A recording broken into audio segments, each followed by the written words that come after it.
जब भी कोई सवारी बिल्कुल पैक होकर हमारे सामने आती है और टेस्टिंग के पहले वो खुलती है तो बिल्कुल एक बच्चे के सामने खिलौने वाली फीलिंग आती है, और लगभग वही फीलिंग आई जब टेस्टिंग के लिए बिल्कुल नई सवारी हमारे सामने आई है। ये है ओकिनावा की रिज। आज इसे हम चलाएंगे और समझने की कोशिश करेंगे कि इतने सारे इलेक्ट्रिक स्कूटरों की भीड़ में ओकिनावा किस तरह अलग स्टैंड करती है।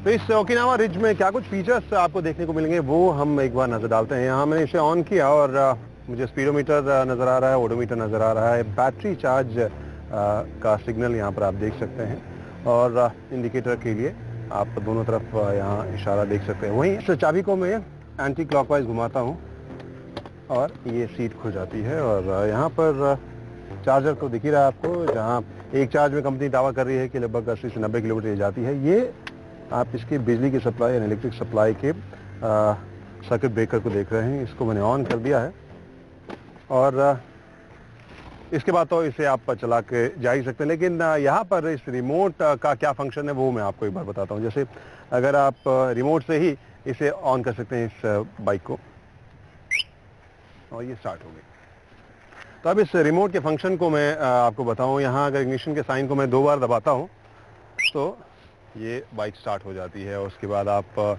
इसे लेकर निकल सकते हैं। वहीं इसके लॉक फंक्शन को आप देखें तो इसे आप लॉक भी कर सकते हैं, अनलॉक भी कर सकते हैं इस रिमोट के ज़रिए, और अगर आप किसी पार्किंग में इसे लोकेट करना चाहते हैं तो वो भी फंक्शन है।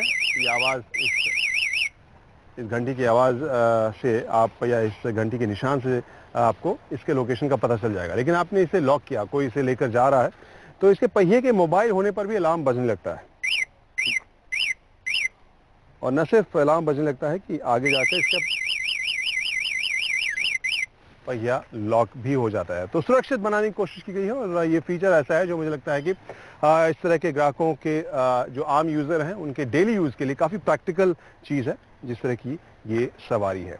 तो जैसे आमतौर पर इलेक्ट्रिक स्कूटरों का होता है, सबसे मज़ेदार चीज़ जो सबसे पहले आपको महसूस होगी वो है शुरुआती आरपीएम से ही टॉर्क, यानी मैंने एक्सीलरेट किया और टॉर्क हमें मिल रहा है। ये एक मजेदार फीलिंग होती है शुरुआत में।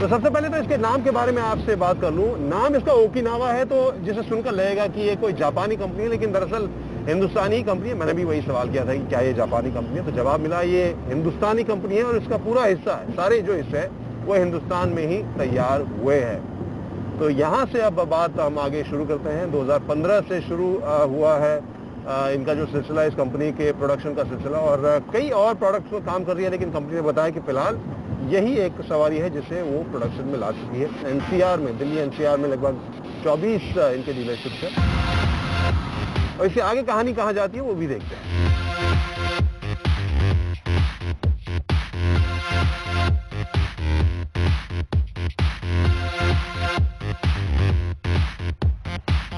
तो इस ओकिनावा में राइडिंग के 2 मोड दिए गए हैं, एक इको मोड है और एक स्पोर्ट्स मोड है। और इको मोड में जब मैंने चलाया तो मुझे बताया गया था 35 तक की स्पीड ये पकड़ लेगी मैक्सिमम, लेकिन वहाँ पर 2 किलोमीटर प्रति घंटे का बोनस मुझे मिला है, 37 की रफ्तार तक गई है। लेकिन वो जो बोनस था वो कट गया स्पोर्ट्स मोड में, क्योंकि वहाँ पर लगभग 53 किलोमीटर प्रति घंटे की टॉप स्पीड पर मैं पहुँचा। और इस तरह के स्कूटर के लिए मुझे लग रहा है कि वो रफ्तार काफ़ी प्रैक्टिकल है। 50-55 की स्पीड में जब आप इसे लेके जा सकते हैं तो आप इसे काफ़ी अलग अलग माहौल में चलाने के लिए कॉन्फिडेंट होते हैं। तो उस हिसाब से मुझे इसका प्रदर्शन ठीक लगा।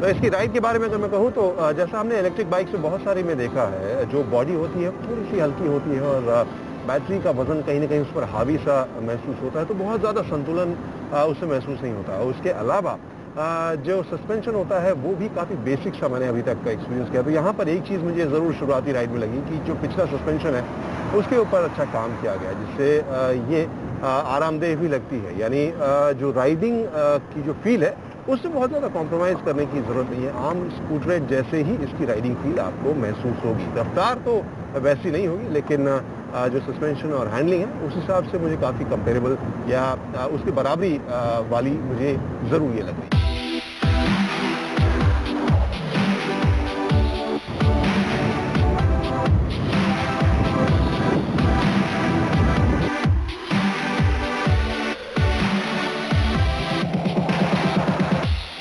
तो आखिर में इस ओकिनावा रिज के बारे में रफ्तार की राय क्या है, ये हम ज़रूर आपको बताना चाहेंगे। इसके राइड ने मुझे इम्प्रेस किया।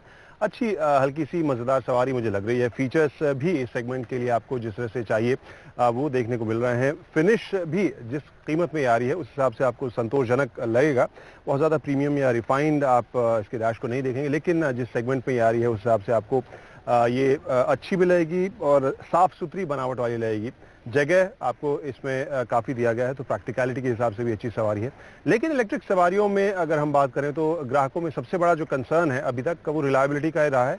तो वहाँ पर जो ओकिनावा की सबसे बड़ी चुनौती होगी वो ग्राहकों का भरोसा जीतने की होगी। लंबे वक्त तक कितनी रिलायबल ये गाड़ी रहती है, वो सवाल, उस सवाल का अच्छा जवाब कंपनी को ढूंढना पड़ेगा।